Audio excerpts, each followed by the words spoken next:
we spot that this is an inference question. Our logical train of thought here is that a certain company uses plastic packaging and paper packaging. Plastic packaging produces more pollution, and over the past 5 years, there has been a steady reduction in the amount of plastic packaging that this company has been using. This information suggests two possibilities. An intuitive possibility that most students would get is that the proportion of paper packaging has increased, and the other possibility that many students would miss is that the total number of deliveries has decreased. Therefore, in the first case, the total number of deliveries may have remained the same or maybe even increased, but in the second case, the total number of deliveries may have decreased and the proportion of paper packaging in such a case may have remained the same or even decreased. Therefore, the correct answer choice would be one that is necessarily true in the first scenario as well as in the second scenario.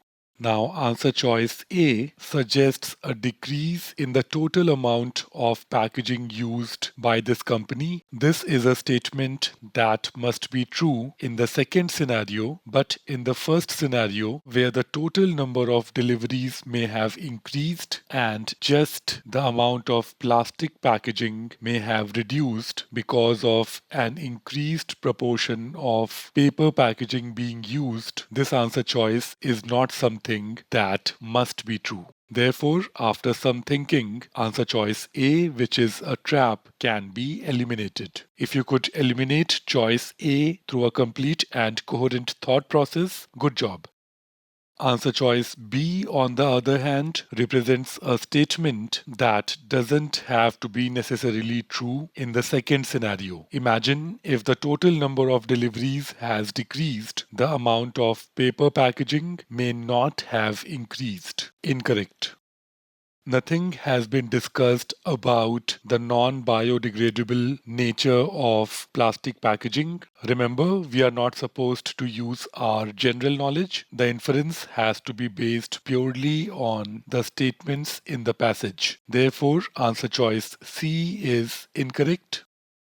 Nothing can be said about the amount of packaging per delivery. Therefore, to say that lesser packaging per delivery is being used by this company cannot be established. We only know that the amount of plastic packaging used by this company has been on a steady decline. Since nothing can be said about packaging per delivery, choice D can be very comfortably eliminated.